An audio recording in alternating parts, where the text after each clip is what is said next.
which is working in the field of education. It has collaborators from 12 countries. India International Education Council aims to create a better world for education. It also aims to build quality centers for elementary education, which are approachable for all kids. It also tries to find best educational practices across the globe and find ways to implement those in Indian institutions. It also tries to create more awareness on hygiene and learning disabilities. It publishes a magazine named World Education Review and many other educational reports. It aims to build 100 chapters in different cities by 2022. It will soon open its membership for institutions and individuals. It also imparts training to leaders, teachers, students, and parents. As I shared in the beginning, that so far this is our 53rd session, and so far we have organized 52 sessions. In these 52 sessions, we have received 5,312 registrations. We have also received 4,602 questions.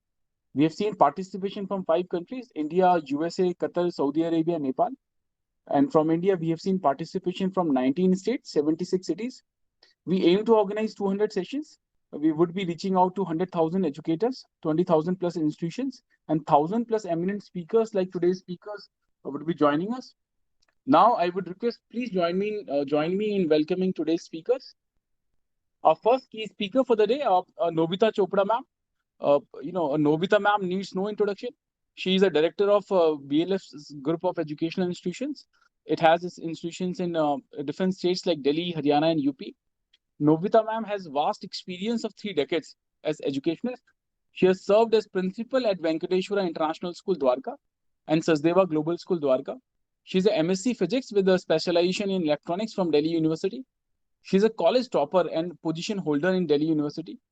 She has won International School Award from British Council for creating global global tie-ups and working on projects of international dimensions. She has received a letter of appreciation from Director Academics, CBSE, for contribution in the Physics Curriculum Committee. She was also a nominated member of CBSE committee for making and reviewing physics syllabus for class 11th and 12th on all India basis and winner of Best Teacher Award from Lions Club.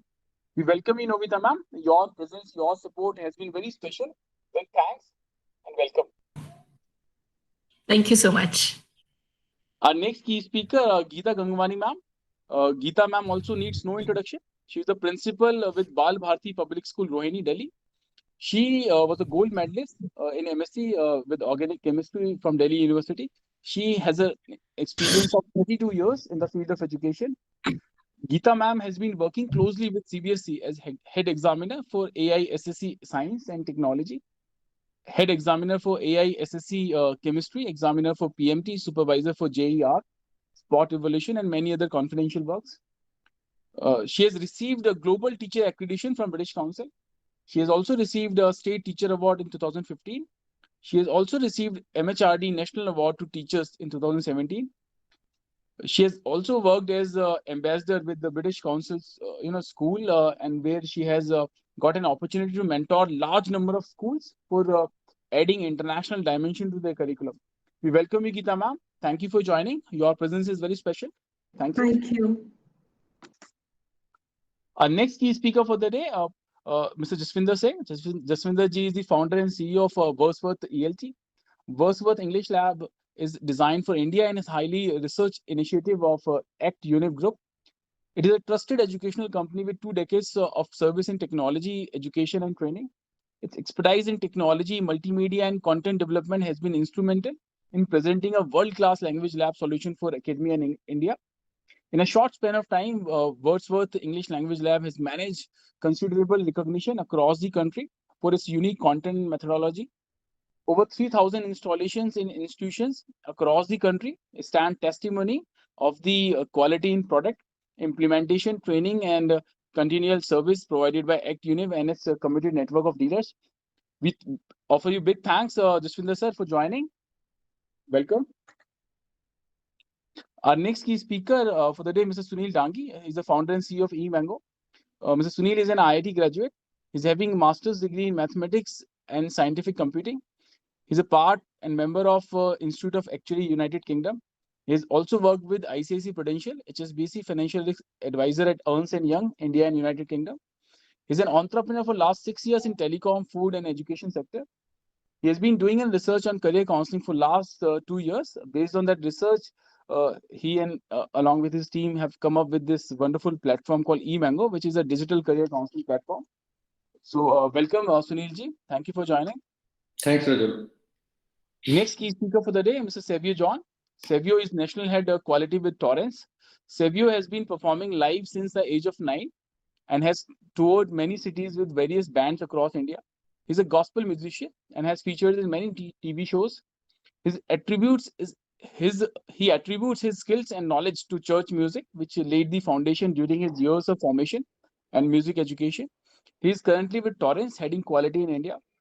He hopes that someday music would be compulsory subject in schools. The creativity, discipline, and communication that music demands would help them become better individuals. We also hope for that day, Savio, and big thanks for joining. Now we would formally begin our session, with the opening remark from our speakers. I believe you already received the flow for the session. We would begin with the opening remarks. So I would request all the speakers to share their opening remarks within 1 minute, and then we would come back to our speakers for their main talk. So that would be for 8 to 10 minutes. And after that, we would open the house. We have already received many questions, from different educators and participants. So we would present those questions to all the speakers, for your comments and perspective. I would request, Nobita ma'am, we can begin with you. If we can have your opening remark. Sure. Good morning to everyone. Year 2020, I think, is going to go down in the history as maybe one of the worst years in the recent times. Yes, because of pandemic, because of school closures, because of the economic crisis, etc., etc. And I myself have just recovered from COVID, so I have had the first-hand very bad experience. But then, I am still very optimistic because year 2020 has given us some wonderful gifts as well. Yes. Okay. Family time, work from home facilities, the use of technology in education. It was not there earlier, And to top it all, the new education policy 2020.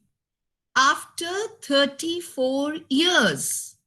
I think this should be, debated and celebrated. So thanks to Rijul that he's been arranging all these sessions. It is the need of the hour. Yeah.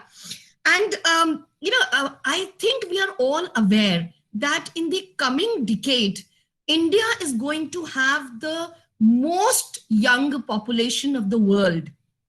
So we will need the high quality education, which, where the students can acquire the new skills. So this change from 10+2 to this new system of 5+3+3+4, I think it's a very, very welcome change. And it is a very integrated and a very flexible kind of a structure. Integrated, why? Because it is going to remove the distinction between the curricular, co-curricular, and the extracurricular, right? It says that education is one holistic approach.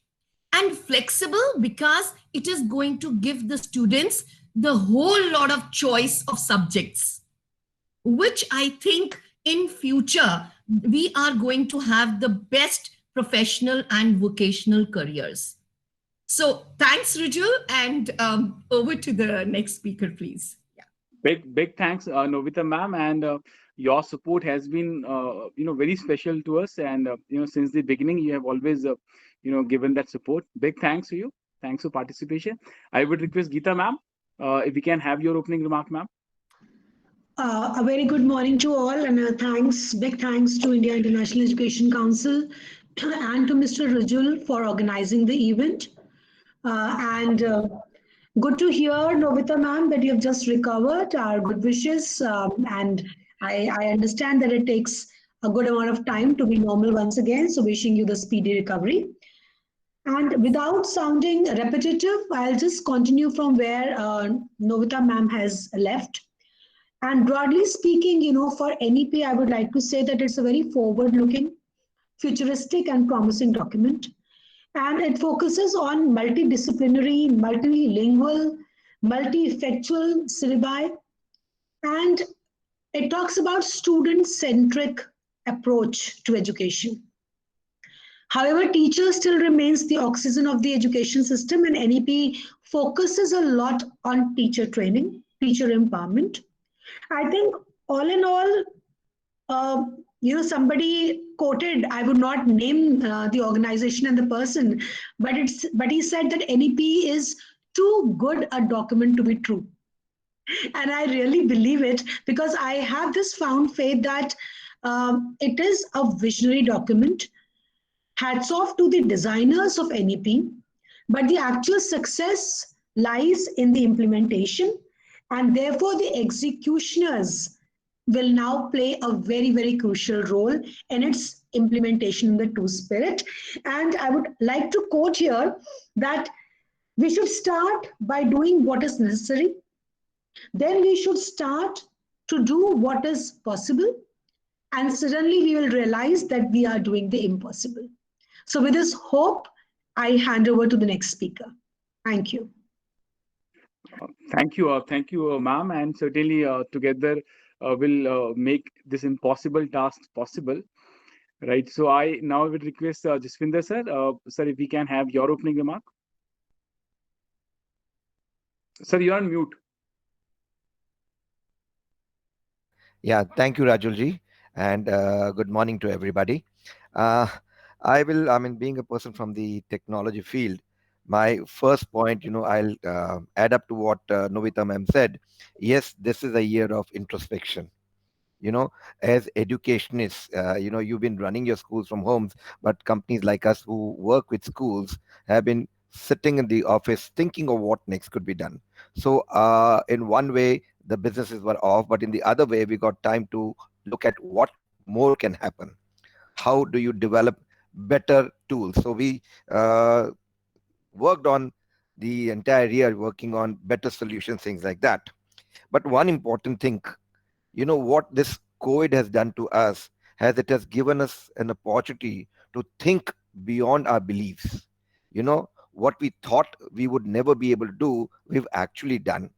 Look at teachers beyond the age of 50 taking up their mobile phones and delivering sessions. Teachers who were not using anything other than WhatsApp and their phones for voice communication have started using it for teaching. So in a way, we've been given an opportunity to look at what we humans can actually work on and how can we deliver. So that's one part that I would second on to what Novita ma'am said. Second back, ma'am, talking about what Geeta ma'am said. Yes, ma'am, NEP is a document which is well designed. It was initiated by the ex-chief of ISRO, ISRO. It has to be something very good. But rightly said, it is a very good document. Can we implement it? So I would say one thing, let's do our bit and rest will follow. Things will happen. If not today, it will take time, but we will do. If the other, other countries are doing it, we can do it. But a major challenge is one thing as compared to other countries is that we don't have one language. We've got 26 languages that we need to work in. And that is where what I think is going to be a challenge. We are a language company, language development company. So this is one thing that we've been wondering, how do we look at, if a child, if a parent has a transferable job, he goes from one state to the other state, how is he going to cope up? That's a big question mark. But rest is to, we have to see what happens. But fortunately, they've said that it is optional for schools to, take in the regional language or English as a language. But let's wait and watch. I'm sure something good will happen. I truly believe in this government of ours. I have worked very closely with the present government. We are from Gujarat, so I've seen them implementing things. And what they have got, this credit system, they call it choice-based credit system, CBCS. And that actually is something which is going to work a lot for the future of our kids. Thank you. Right. Thank you. Thank you, Jaswinder sir. We'll come back to you. Now I would request Mr. Sunil Dangi. Sunil sir, we can have your quick opening remark. You are on mute, sir.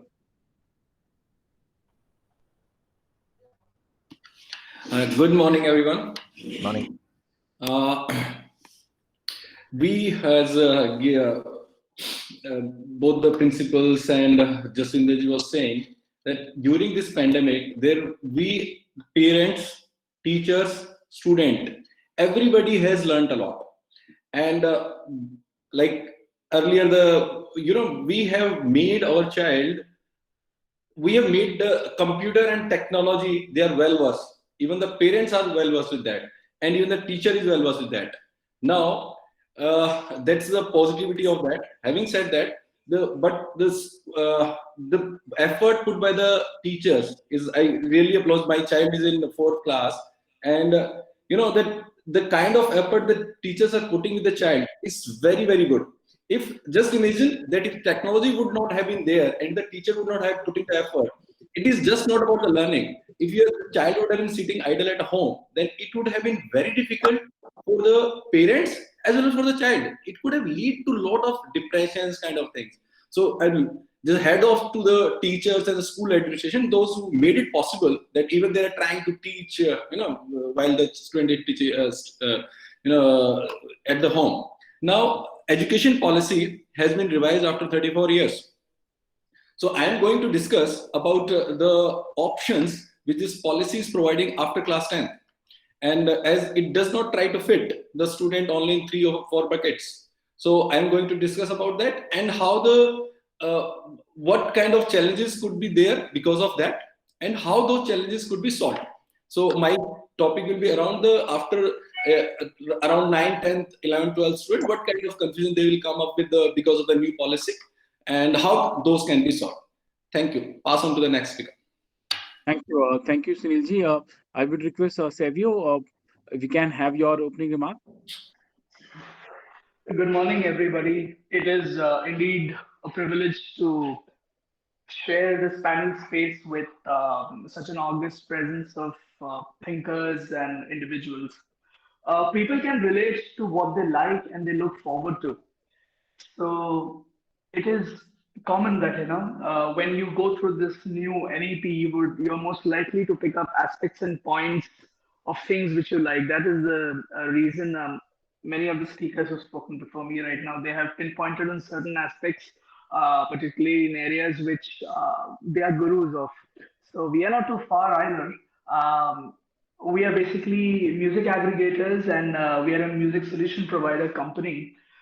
We were initially based out of the US and in the country we have started since the past 3 years. Upon going through the NEP, we saw that it advocates a very activity-centered and activity-oriented approach, which we feel enables effective learning at a foundational level, and while also mainstreaming the preschool, because it is not absolutely necessary before taking admission in the class 1 in the first standard that you need to have a background of nursery, LKG, and UKG. But having a proper syllabus, a proper structure to that is a welcome move. And formally introducing arts, classics, literature, performing arts, philosophy, theology, things which are well formed at the fundamental level will lead to proper selection of course choices, later on. And we find it a very, very welcome move. And keeping up with these times, you need to be having skills which were previously not defined in any book. And 21st century skills like communication, critical thinking, creativity, collaborative skills, and the focus on experiential holistic learning. That is the need of the hour. And I think this is what will equip our students, to acquire these skills for a practical life. So the NEP is a welcome move. That is what we think. Thank you. Right. Thank you, Savio. We'll come back to you for your main talk. And now with this, we are entering into the second part of the session, which is the main talk session. So in this session, I would request all the speakers to share their main talk. So time duration for each speaker would be 8 to 10 minutes. So I would request Novita ma'am, we can again begin with you in this talk. What are your thoughts? You have been working with educator. When you speak, so you don't speak just on your behalf, you speak for the on behalf of entire community. So I would request if we can have your thoughts in detail, Novita ma'am. Sure, thanks. As I was saying that this is a pretty welcome change, and the change has come after 34 years. So out of, I think, this 34 years, for a good 25 years, I was teaching physics to class 11 and 12. Okay, so whatever I'm going to tell you today is, yes, as Rijul mentioned, is out of my own experience. I mean, 25 years I have taught 11th and 12th and prepared them for competitions as well as for the boards. And I have been the headmistress and vice principal and then the principal and presently the director. So it's been more than 30 years now into education. So this system of 5 plus 3 plus 3 plus 4. Now, the initial 5 years is, yes, the kindergarten stage. The next 3 years is the primary education from grade 3 to grade 5. And then you have the next 3 years, which is grade 6 to grade 8. And then the next 4 years, which is grade 9 to grade 12. Now, I would like to focus right from grade 6 onwards. Why so? Because there is this major change which has come from grade 6. Now, the NEP says that from grade 6, we can introduce new subjects which can be vocational, which can be the new happening subjects like AI or coding, okay, which actually the children are going to need in their practical lives. And it can be music or dance or art forms. All these subjects will be introduced right from grade 6, and they are going to be woven in the curriculum. So it's not going to be something extracurricular or co-curricular. It is going to be as much a part of the curriculum as the academic subjects. Now, another thing which they have done is that the child can now take an internship, okay, or a hands-on training. So, if somebody wants to be an actor or a musician or an artist, so the journey starts right from grade 6.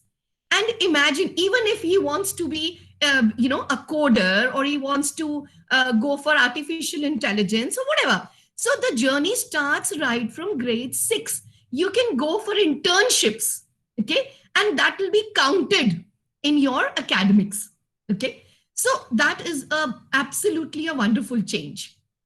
And then from grade 9, the child can choose subjects. Now, earlier, the worst thing about the previous policy was that the child was to be fit in only 3 categories. Only 3 molds were available right from class grade 11, okay?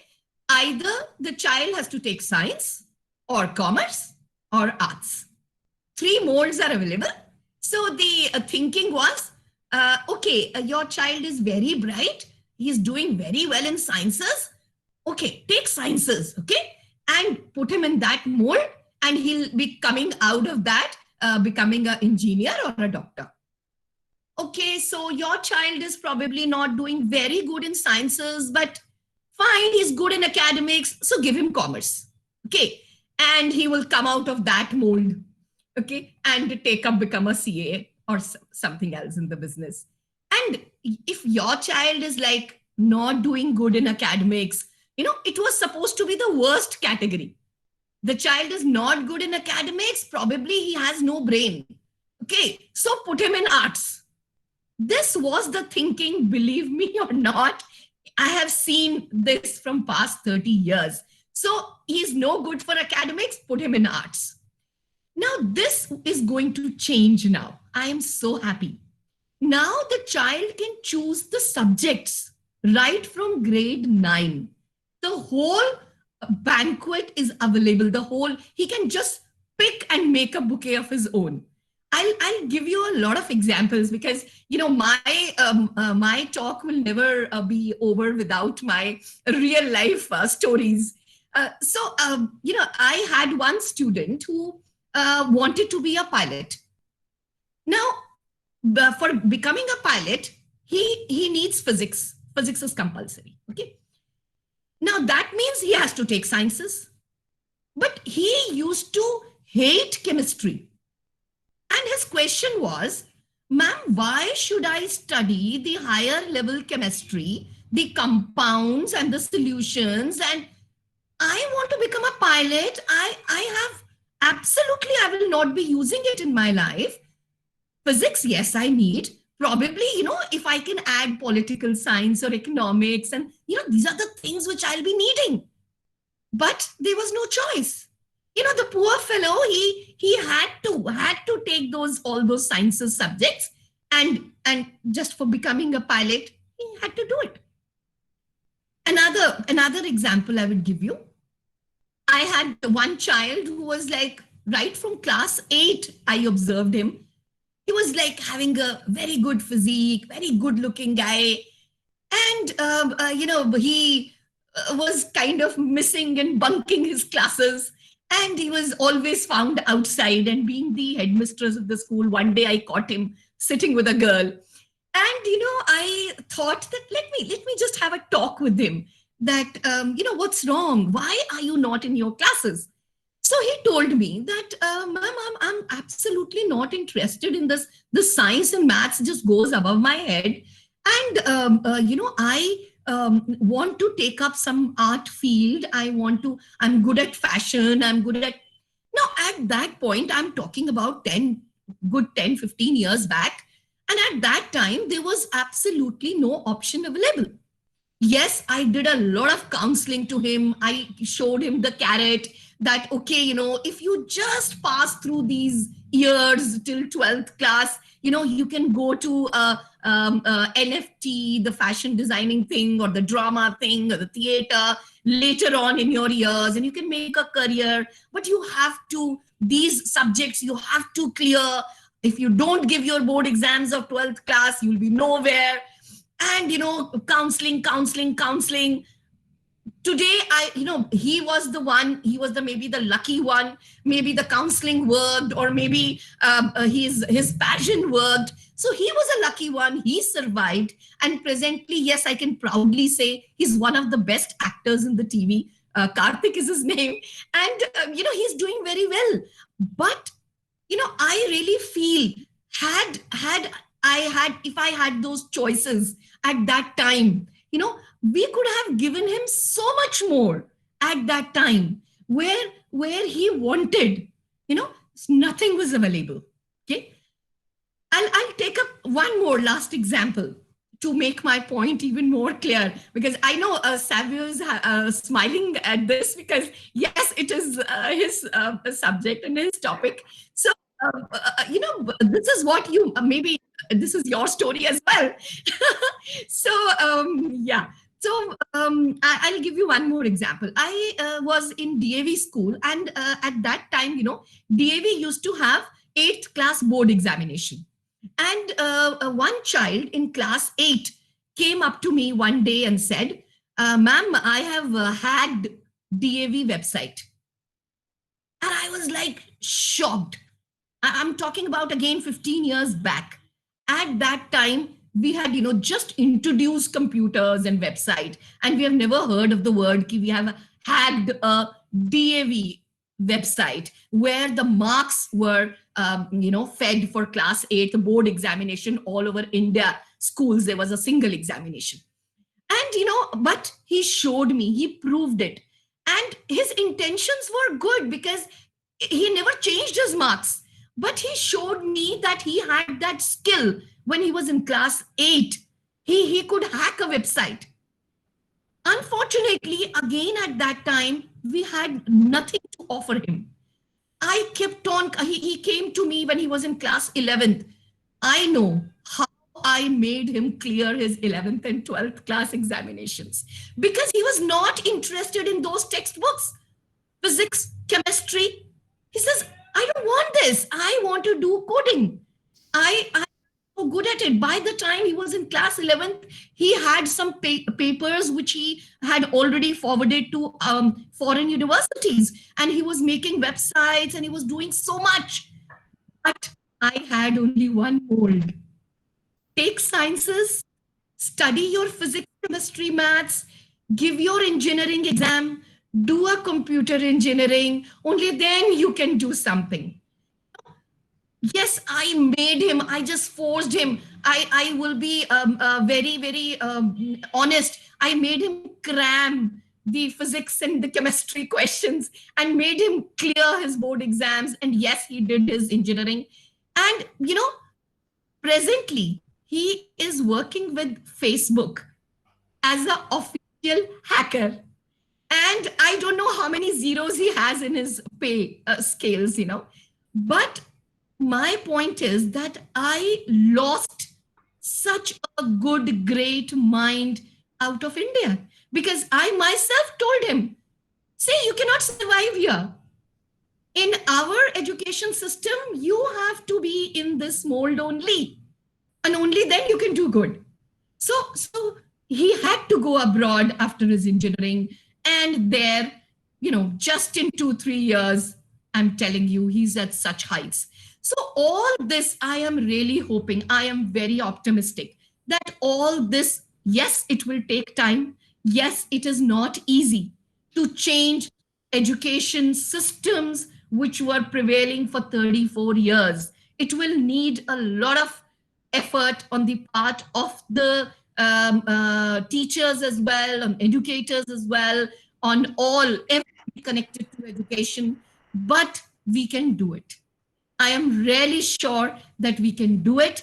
And this is a very, very welcome change that now the students can choose the subjects. Now they can do what they want. We will have very less of those cases where the children have gone and taken engineering, done engineering because my parent want me to do it. And after first year and second year, they drop and say, no, my passion was with music. My passion was with theater. My passion was with arts.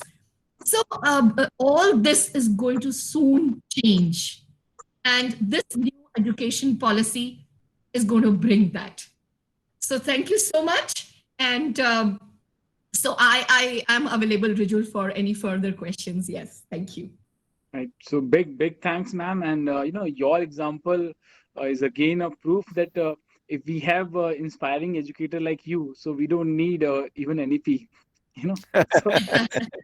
So, to execute those and bring those results. So big thanks, ma'am. And now I would request from a physics expert, let's go to a chemistry expert now. So I would request Geeta, ma'am, if we can have your main talk. Thank you. And it was good to hear the experiences of ma'am. I have one point on what I heard from ma'am, but I think I'll keep it to the end. And another 10 minutes, 8 to 10 minutes, let me first talk about the sub-theme that I had chosen, that was transforming assessments. And just give me a moment to present my screen, if you allow me. Yeah. Please, ma'am. And see, I've divided my talk into two parts. One is what the NEP says, and the other is what is the way forward for schools. How can we take it to execution level, right? So transforming assessment for student development, as of now, the be-all and end-all of education in schools has been the year-ending examination. Right? And that year-ending examination is something that has been questioned by NEP, and a lot of reforms are being proposed for assessment. So the NEP recommendations, first of all, NEP talks about the aim of assessment. Why do we assess children? Why do we give grades and marks, and why do we actually compare the performance of one child with another child? And we always mention in our report cards the highest and the lowest of that particular class alongside the marks of that particular child. So the NEP says that the primary purpose of assessment is to continuously revise teaching learning process to optimize learning and development. And therefore, there is a shift from summative and primarily rote memorization skill-based testing to one that is regular, continuous, and formative. Competency-based promotes learning and development and tests higher order skills like analysis, critical thinking, and conceptual clarity. So NEP talks about school examinations, which are to be done to achieve basic learning outcomes through assessment of core concepts along with relevant higher order skills and application of knowledge in real life situations. And it proposes examination, a formal examination at the end of grade 3, 5, and 8 to test learning outcomes and application of knowledge in real life situation. And the grade 3 examination in particular has to focus on the basic literacy, numeracy, and fundamental foundational skills. And the results of these examinations are proposed to be conducted by state governments and state boards. And the result of these examinations are to be used again in the public domain only for remediation to further strengthen achievement of learning outcomes. A lot of hue and cry is there for the board examination. And the board exams are actually a period of fear for the child. There are so many children who are actually dying of anxiety and stress when it comes to board examination, especially class 10th who gives it for the first time. So NEP says that the board examinations will be made easier and will be redesigned to encourage holistic development. And the board exam will primarily test core competencies and capacities. And the students, like ma'am also said, will have a greater choice of subjects depending on individualized interests, greater flexibility, more choice is the motto of NEP 2020. And there'll be board exams on 2 occasions, one the main examination and one the child can take for improvement. And best of the 2 exams will be counted for the child. NEP talks about viable mode of examination. I mean, we have to still see what the CBSE comes up with. But the proposed format is moving towards shorter modules of study followed by an assessment. And the board exam pattern can be annual, semester, modular, depends upon what CBSE comes up with. And all subjects will be offered at 2 levels. Currently, we only have mathematics at 2 levels, the basic and the advanced. But the board proposes to have all subjects at 2 levels so that the children who don't want to continue with a particular subject can actually study the basic level of that subject in the initial classes. And of course, we will have both objective and subjective type of questions in the examinations. That CBSE has already started with the current session also. And all these reforms are being proposed to eliminate the need to undertake coaching classes, which are mushrooming like anything in all states, leave aside Delhi. A lot is being proposed about the progress card, which has to be holistic and 360 degrees in its assessment indicator form. Multi-dimensional report, which should form an important link between home and school, and it should provide valuable information how to support each student in and out of the classroom. The progress card should reflect the achievement of the child in cognitive domain, affective and psychomotor domains, and should include, apart from teacher assessment, self and peer assessment. And the progress of the learner is to be assessed on not only that pen and paper written examination that happens at the end of the year, but on project-based learning, inquiry-based learning, quizzes, role plays, group work, portfolios. Some of it has already been initiated for class 9, 10th, 11th by the board. We have about 20% weightage given to this kind of informal assessment already. Active involvement of parents in parent-teacher meetings, holistic education and development of the child. So NEP puts a lot of thrust on the involvement of all stakeholders towards the growth of the child. And of course, the latest is the AI-based software. Some of the schools have already started using it. So to use this software for tracking the growth of the students and for making interaction possible with parent and larger community, and to provide valuable information to the student on their strengths, area of interest, and needed area of focus, and to make optimal choices. For all these works, AI could be a big help.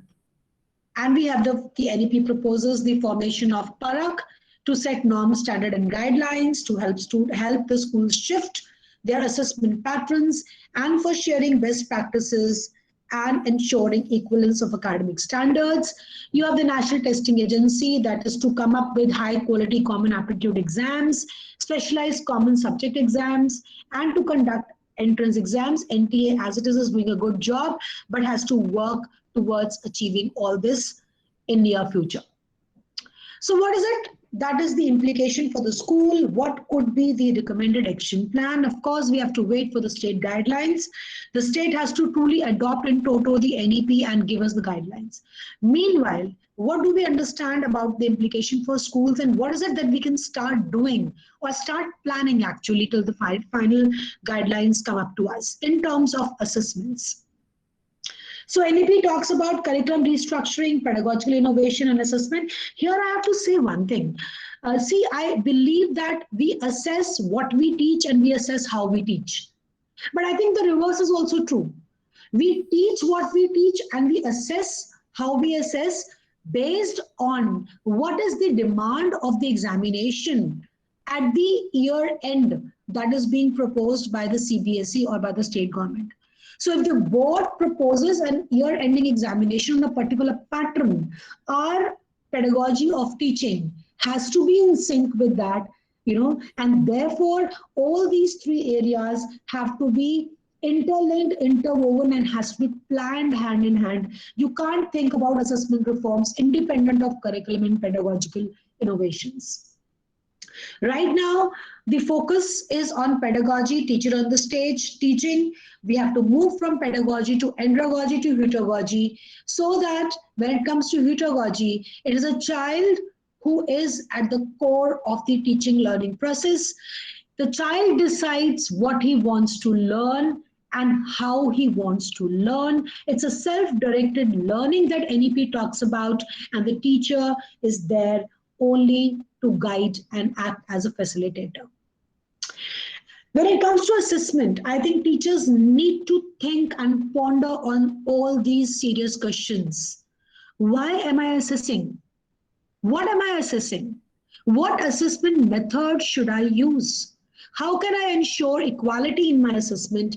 And how can I use information from this assessment? So the teachers are made to think on all these pointers. The assessments could be more holistic. However, assessments have to be reliable and they have to be multiple and flexible. The teacher should make multiple modes of assessment, and the child should also have, apart from the choice of what he wants to learn, child has to have the choice of how he wants to be assessed based upon his learning style and his inherent multiple intelligence. Also, when it comes to assessment reforms, as per NEP, we have to have assessment of learning, which is a summative exam, to be given very, very less weightage, have low stake examinations. So the written examination percentage has to be from 80 to probably 20-25, and more of it has to be assessment as learning and for learning rather than assessment of learning. The way forward, according to me, for the schools is that we should start meticulous planning of multiple flexible assessments for the next academic calendar. We should think about common examination at your own school internal level at 3, 5, and 8 till the final examination pattern comes from the board. There has to be student orientation. Children don't know how to give a feedback to another child. Children don't know how to assess themselves. So we have to guide and orient and change the mindset of the child to give an honest and elaborate feedback to himself and to his peers. School can take action research projects based on multiple modes of assessment and see what works for them and what doesn't. The schools need to look into various agencies and have those trials on the various AI softwares available right now, which can also help them to make a cumulative record keeping strategy Most of us have cumulative records. Some of them have keep hard copies, but now we have to have a strategy for keeping cumulative records wherein you are able to judge where the child has moved from point A to point B and where he or she stands as compared to the learning outcomes that you have defined, rather than where he stands vis-a-vis others. So the last part is totally less on the priority list. There has to be a lot of teacher empowerment, capacity building, especially in this pandemic time when we have time in hand. And I think most of the schools have already started teacher training programs. There has to be teacher training on learning outcomes based teaching learning, developing effective rubrics. Our teachers actually need that. They don't know how to make indicators and how to make elaborate rubrics to assess the child. Techniques of giving effective feedback. Most of the time our feedback is a good or a very good. How to give an elaborate feedback which can be used by the child for remediation, how to plan research-based activities, integrated learning projects, PBL, the project-based learning activities, how to assess these activities, how to use data analysis for remediation, and techniques for group assessment. According to me, these are a few of the thrust areas where teacher development, teacher empowerment can start immediately without waiting for any state guidelines to come in for us. Parent orientation is again something that is really required, especially on recommendations of NEP, the changes in curriculum, pedagogy and assessment, changing mindset of the parent towards moving away from scores and grades and marks and unhealthy competition. And we have to start developing the rubrics and the blueprints of the report cards, which include all that which the NEP is talking about. We don't have to wait for anybody to give us the report card blueprint. We have to start designing it right away. And in the end, this is one quote that I've taken, two lines that I've taken from the Vision 2035 document of Department of Science and Technology. It's a huge document. And these two lines were really very meaningful for today's session. Schooling would no longer consist of large classrooms, grade-wise stratification, common and rigid curricula, syllabus and textbooks, and overbearing presence of examination. This is the Vision 2035 of Department of Science and Education, where they say that the overbearing presence of examination has to be eliminated, and therefore we all need to start working on this vision. Thank you so very much. NEP is not a policy, but a mission. This is a statement given by Mr. Mannat, Chairman of FICCI Arise, that works for the education sector. Thank you so very much. Regarding assessments, this is what I wanted to share with the group. I think I've taken 2 minutes more. Sorry for that, but I had to pack the entire NEP transformation of assessment into 10 minutes. I tried to do justice. Thank you. Thank you. Big thanks. Certainly, assessment has that key role, ma'am. And, NEP gives us a hope in that direction. So big thanks for sharing these solutions and this roadmap. Thank you, Geeta ma'am. Now, I would request Jaswinder ji, sir, you are a veteran in education. You have been working with, more than 2,500 schools across country. So I would request if we can have your perspective on this, sir. Thank you, Raju ji. Okay. So I will start with my topic a little later on, but I would want to add something to what Geeta ma'am said. Geeta ma'am, we've been talking about assessments. My point here is that we should change assessments into diagnostic tests. You see, what is happening here is we are actually finding what is it that the child knows. What we need to know is what is it that he doesn't know. Okay, I'll tell you where I come from. We work with more than 1 million students every year with 3,000 schools in India. And our area of operations is only into language development.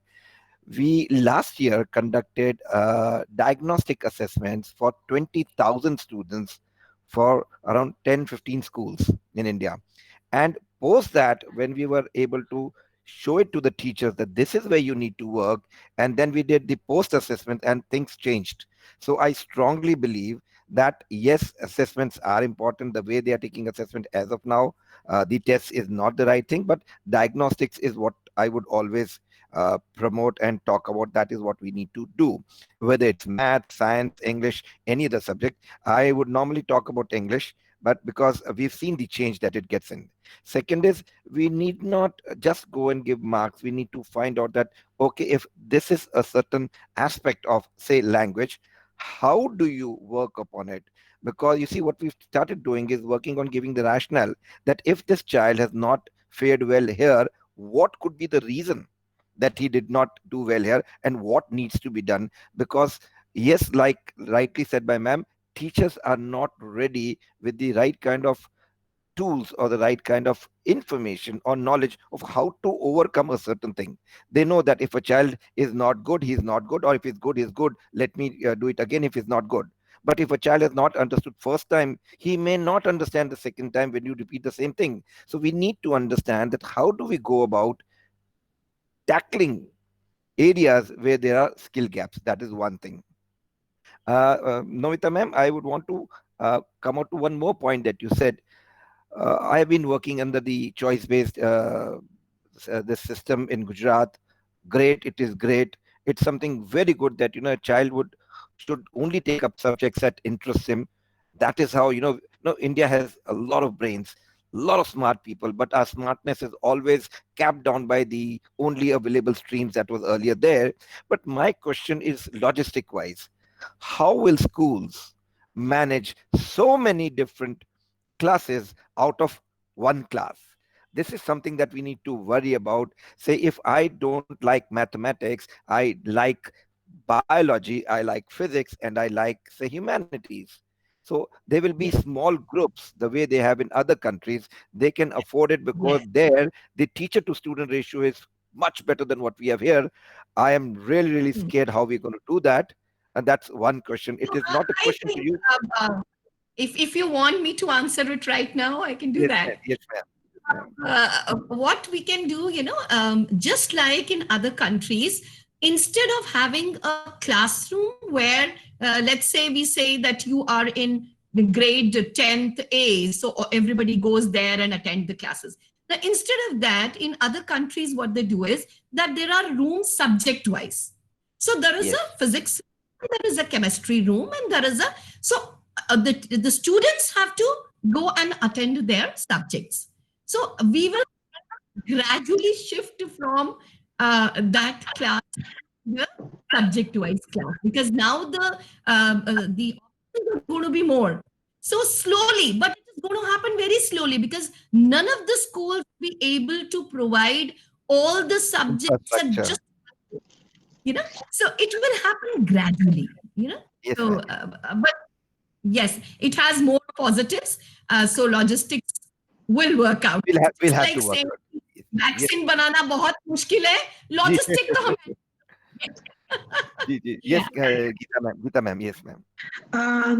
Sorry for taking time from Mr. Singh here, No issue, but ma'am. as I had said that I had a point when ma'am had spoken.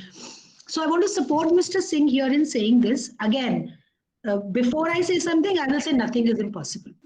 And anything that works best for the students must be done. I only want to say one thing, ma'am, that the board gives, the CBSE gives only a list of 34 subjects. 34 core subjects, core and elective, and another set of vocational subjects. Board has never ever defined that this is the 5 subjects in science. These are the 5. Board has not given us science, commerce with, without maths. It is the schools who have been doing it for logistic reasons, which include time, space, and human resource logistics. And also, there are so many schools who are already offering multiple combinations. What is lacking, and which probably the NEP would reform now, is the connectivity to higher education. So when you go to universities and when you want to take admission in, let us say, BSc in science, they want a particular set of combination of subjects. And if you don't have those combinations, then marks are deducted from non-science subjects. So this is where NP is now saying that they will ensure vertical Yes. mobility to higher education by plugging in these gaps. The choices were always there. Schools were not taking it because of logistics. students not taking it much because of lack of connectivity to higher education. Thank you for the time. Yeah, Geeta, there was some restrictions also. Like if you are going to take up sciences, then physics, chemistry, mathematics was compulsory.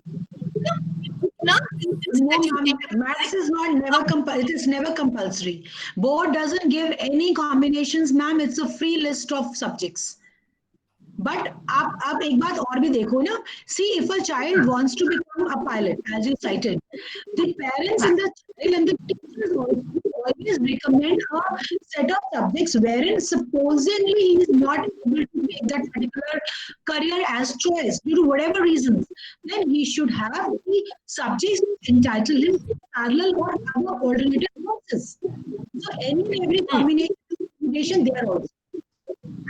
no, as you say, you know, the colleges were not giving those options. Like if a child takes a science and you take Yes. physics and you don't take chemistry, then you don't get admission in colleges. So that is why the restrictions were there. You are right there.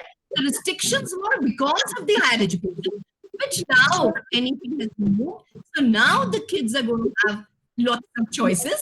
So it is good for them. So logistics, yes, we'll have to work out. Yeah. And it will happen slowly. I mean, Rome was not built in a day, wali baat hai. So Exactly. it will do. Yes. So Thank you. I'll now come back to my point. One last, I will conclude with the discussion that you're having, then get to put in my point. You see, what will happen is I'm worried about schools offering certain subjects only, because getting the right kind of manpower for each and every subject may be a challenge. Anyway, that we'll keep it aside for the thing. We as a company, Wordsworth Language Labs, we are currently present in 3,000 plus schools and around 500 Kendriya Vidyalayas.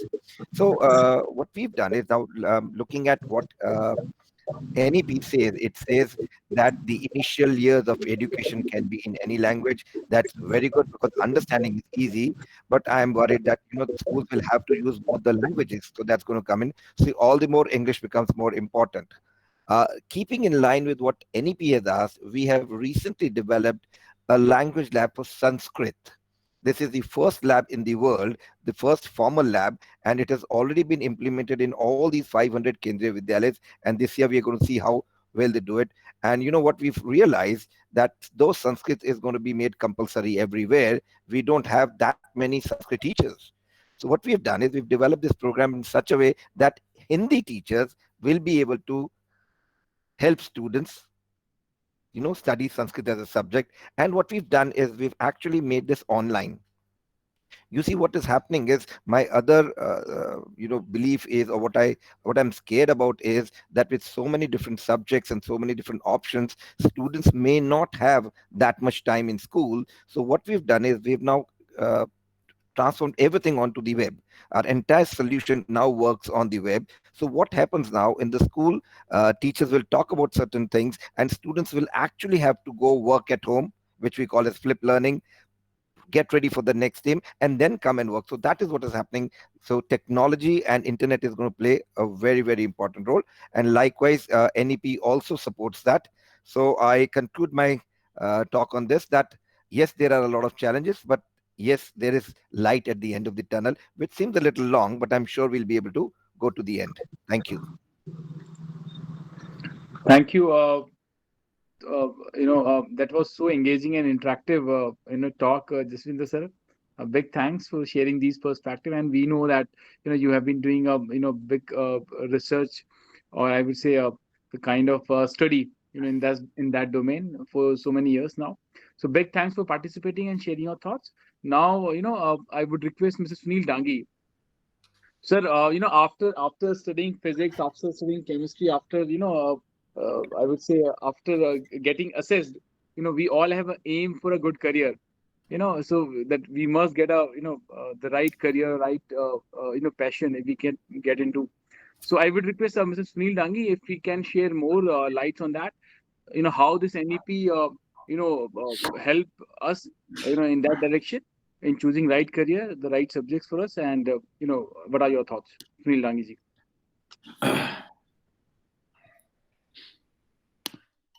Thank you, Rajul. I was listening to Novita ma'am and Geeta ma'am, and I'm very happy that what Geeta ma'am was adding, we have been doing it for last 2 years, and then this new NEP came. The NEP came, not new NEP, it's NEP came, and we are very happy that we are doing it, our R&D, and we are developing such platform which is fulfill the requirement which Geeta ma'am explained. So existing education policy, as Novita ma'am mentioned, that it's tried to fit a student in just 4 categories. And when I was a student in class 12, class 10, I was good at maths, so I had to take the non-medical. But I wanted to study economics also and political science, but there was no such options. So thanks to NEP that it's such kind of things will be allowed. Now, one of the principle of the policy is about the school's importance of guiding the child, or developing or having a platform where a DIY kind of thing, do it yourself by the child, which Geeta ma'am was discussing, that pedagogy, that's if I'm pronouncing it right. So that's where the child will be doing on its own. So there should be a digital platform which can help the child to know about himself, and he can explore the things and he can choose the right career. Now, I would like to quote some lines from a motivational speaker. That is, one of the toughest question in life, to know what I want to do in my life. It is even the tough. This is one of the एक इंसान के लिए ये जानना कि मैं करना क्या चाहता हूँ जिंदगी में, ये बहुत ही टफ सवाल होता है. And ideally, at the early age, if you get that answer, then it will be good for the person. Now, another problem is 90% of us do not do what we study, and what we do, we have not studied it. So that is the very big problem, and hence that has a very high social implications and economic implication as well. Such kind of things lead to low happiness index, and of course the low economic efficiencies. So without I'll directly take you to the platform which we are currently developing. And again, I'm saying we are developing, and it is the right time that we can take the feedback from the educationist and from the education sector. And I'll share you the idea what we are doing and a glimpse of what we have done till now. So I'll share my screen and then I'll explain.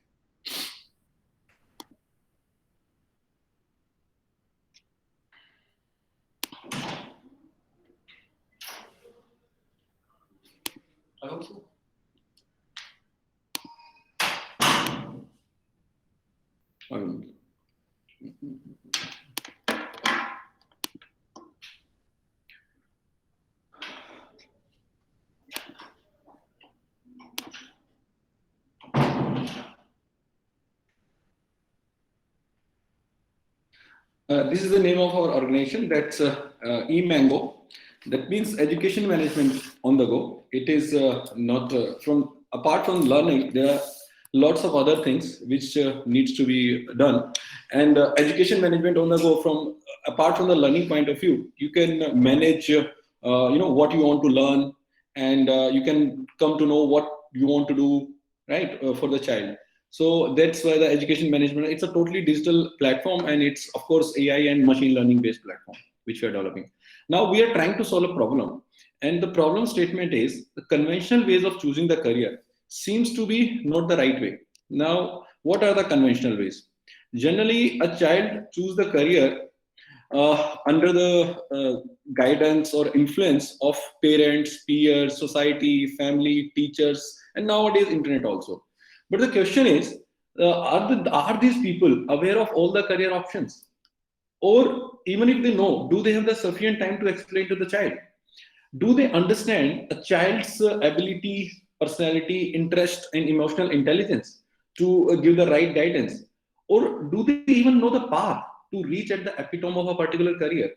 And the people, those who are guiding the child, like parents, peers, society, they do not have, unfortunately, they do not guide the child in a wrong way, but they do not have the information. And there is no platform which is easy to use. There are lots of information in the Google, but it confuses you more than solving your problem. So we are developing a platform which can help to explore the career. And then there is a psychometric assessment, and that is in a very innovative way, which has never been done in the world till now. I'm reiterating, it has never been done in the world till now. The way we will be, measuring the aptitude, personality, and interest of a child. Next is then telling the path to the child. Now, what happens is conventional ways of because of choosing the career in a conventional way may lead to the following. It could lead to the dropouts. It could lead to the unemployable degree holders. It could lead to the restlessness later on in the life, or either during the studies, and very rare and extreme scenarios, it may lead to the suicide also. And thus, these are not just our assumptions. We have facts for it. This is a July 2019 news of Hindu, which says that around 2,461 students dropped out of IITs in last 2 years, as per HRD ministry. So why a student will drop out after getting admission in IIT? One need to think about it. It takes so much effort to get in there, and then why are they dropping? This is Economic Times news, which says 94% of engineering graduates are not fit for hiring. Again, a very alarming situation. So what they are studying, and why they are studying such thing where if they are unemployable. And this is a Times of India's news. Every 1.5 hours, one student suicide in India. This is a situation. This is very, and that could be one of the strongest reasons for all this. Could be the wrong choices of the career or wrong choice of the stream. Now this is one of the slide. What happens is there is a pool of career which are as per interest of the student or the guidance which he get. But the thing is, this is a pool of career which his parents, his teacher, or every other people will tell. And this is the pool of the career which fits for child's aptitude, personality, and interest. And this is the pool of career a child can afford due to external circumstances, family income, location. It's just not that the best fit from the aptitude API point of view. One also need to see the family income is what location pressures the parents are there. Now, if we'll take the intersection of these, there is this career option. But if a student will be choosing in a conventional way, either he will be lying somewhere here, he'll be lying somewhere here, or somewhere. If he's very lucky enough, then he'll lie here. So, but there should be a scientific way of doing that. A child should always be lying this intersection. That is in the interest of the child.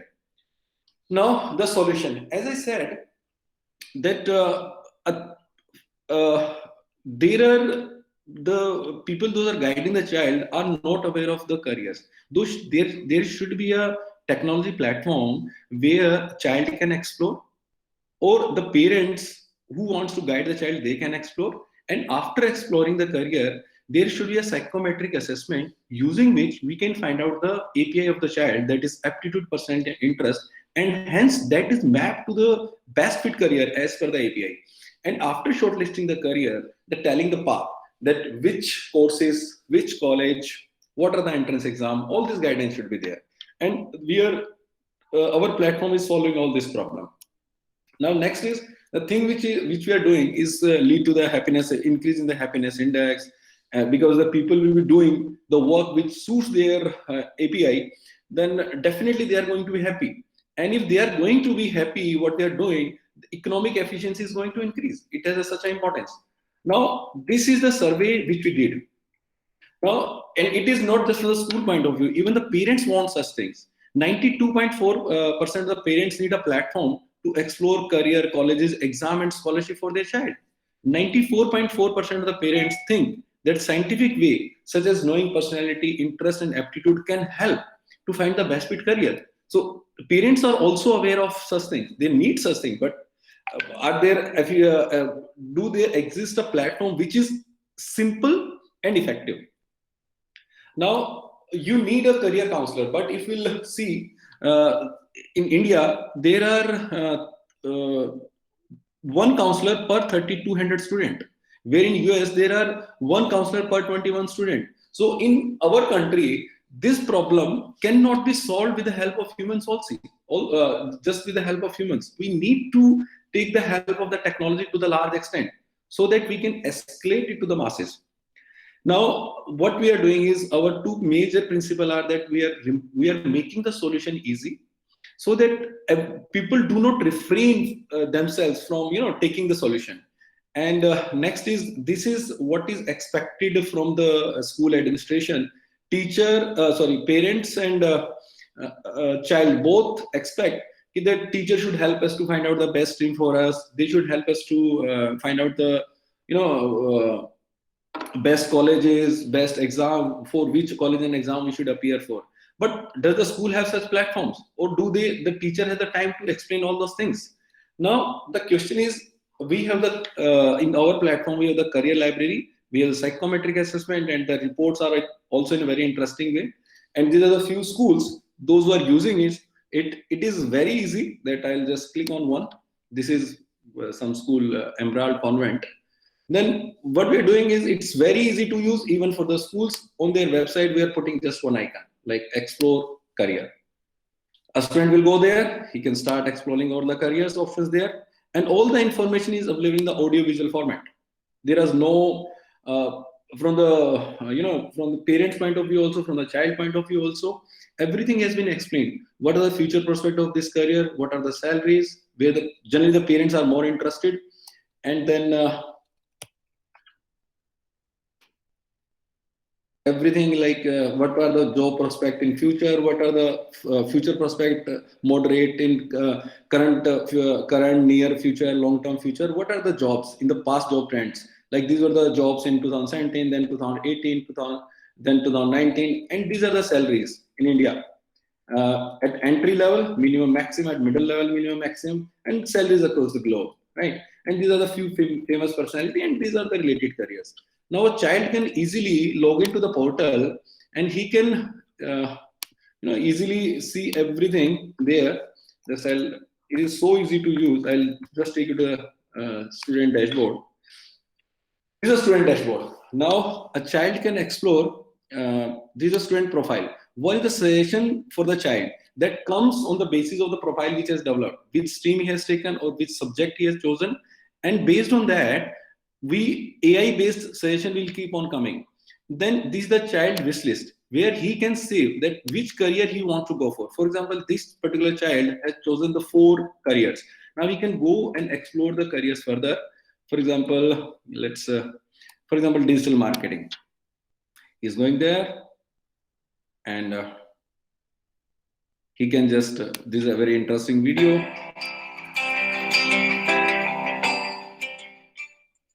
Are you someone who has solid analytical and planning skills and good imagination? Do you have knowledge of marketing? Do you like writing contents? How good are you at social media? Once if a child is liking this, he will just click on this, and this career will be shortlisted, and it will go into his cart. Say, here the digital marketing has come.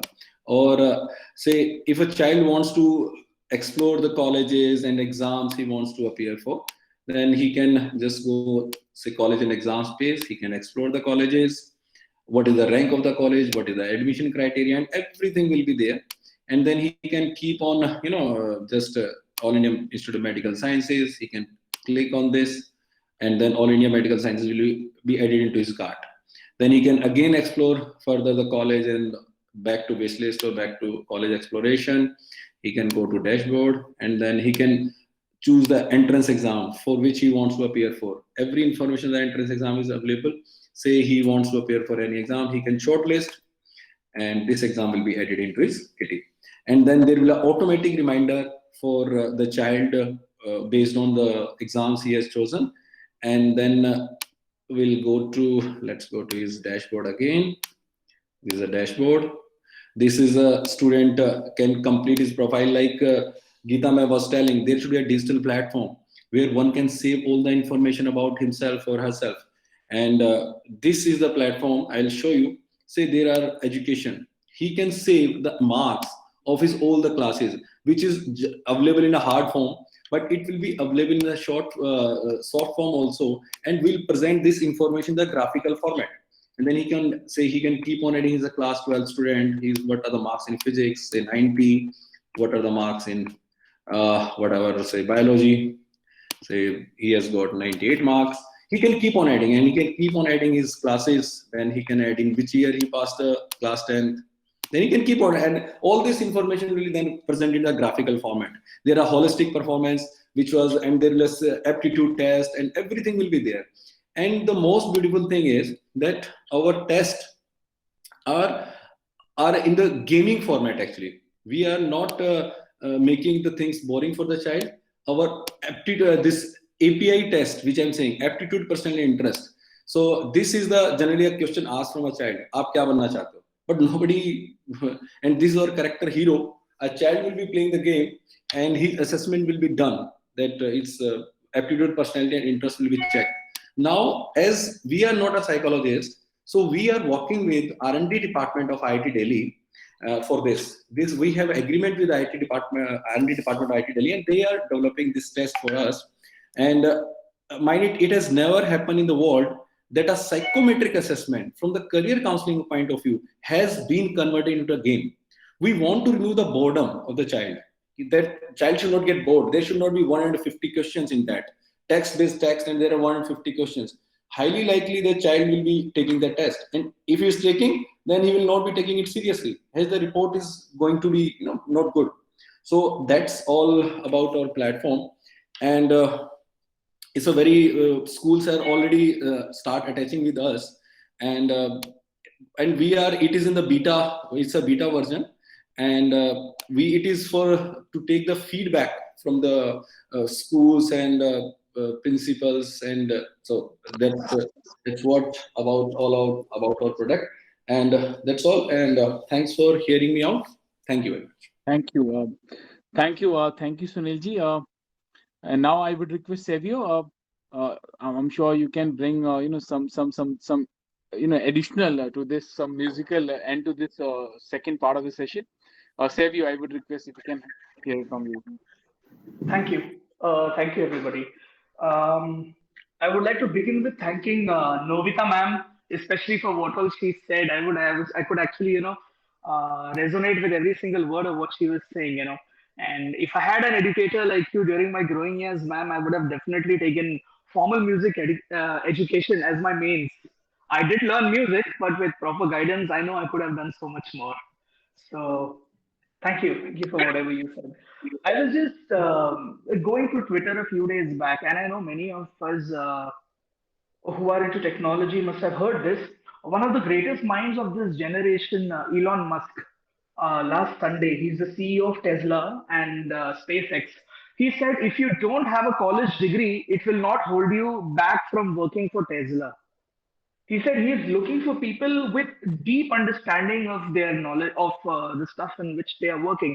Here he's specifically talking about artificial intelligence. So correlating this with certain changes in the NEP, it has opened avenues for interdisciplinary approach to the curriculum. There are multiple entry and exit points, academic bank of credits, and exposure to multilingualism. These are all very well thought of and formulated. And semester-based systems, it allows the children the flexibility to learn subjects like arts, music, sports in shorter modules. Yeah. And it is important, I feel, to expose our children to these kind of disciplines, these kind of subjects, so they can make a very wise decision later on.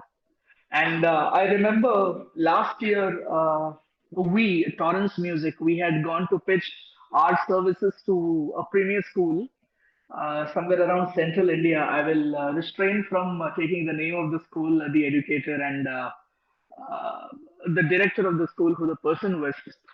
He outrightly said, he's supposed to be an ex-colonel in the army. He outrightly said that he does not believe in any extracurricular activities. He said that it is a colossal waste of time. Yeah, and there are a few branches. So I really wonder the state of all the children who are learning there. Each school houses somewhere around 2,500 to 3,000 students. So 10,000 students who could have made such a huge difference in the future are not given an idea about what extracurricular activities are. And this has been happening since the past, ever since the school was founded. And I think that this new NEP, this new policy is actually going to change a lot of things in the minds of people like this.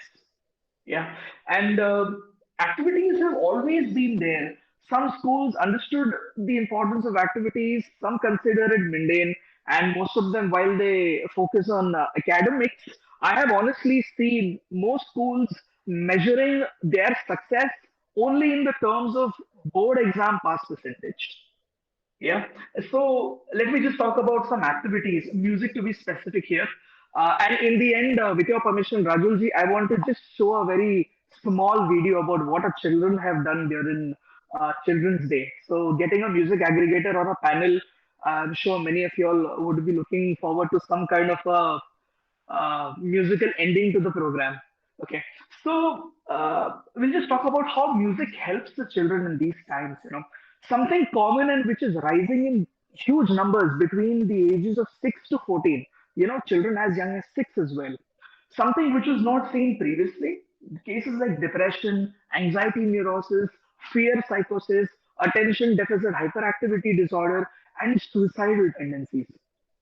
Research shows that listening to music alone, okay, not just playing or learning, only by listening to music, it can reduce anxiety and blood pressure levels to a great extent. So imagine what happens if the child takes up some kind of a music education program. Yeah. Talking about the GDP in the NEP, a 6.1%, which is now being allocated uh, for education, research, and development. I think it is going to add more value to the quality of education being imparted in our country. It is practically rain in the desert. From 1984 till now, 6% was allocated, but only 3% was utilized. And like 0.86 percentage was allocated for research and development, but only 0.06% is being utilized. So we have Atmanirbhar Bharat, we have initiated self-dependency, Make in India, but the real need of the hour is Make in India and also stay in India, right? If there is a healthy and favorable nurturing market, so we can prevent a huge amount of talent outflow, which has always been a matter of concern since long. So all these things holistically add to the development of the nation altogether. And expansion also calls in for change of infrastructure development, and it would attract huge sums of money. So here is where aggregators like come in with the knowledge and expertise to help you alleviate cost towards managing these specific activities and skills. Jaswinder ji was just quoting about the KVs, and how he said it was so difficult for him to find specialized educators for a subject like Sanskrit. So that is, I feel that is the same kind of issue you will be facing for music as well. So here is where we come in, and in this current world situation where every single day we have to face another googly, another dusra, right? Even we had to face a lot of problems, and we were asked to start teaching music online. So how do we start doing that? We put our minds together and we formulated some super awesome courses like body percussion, home percussion, songwriting. So, all this can be taught to children even if they don't have instruments at home. Okay. It was widely accepted and appreciated. And we'll send you these collaboration videos. I would request Rajulji to share it with you all. And I would like to just play this video for all if Rajulji permits me. It will just take 2-3 minutes. I would ask you all to Please check your go ahead. screen. 1 second.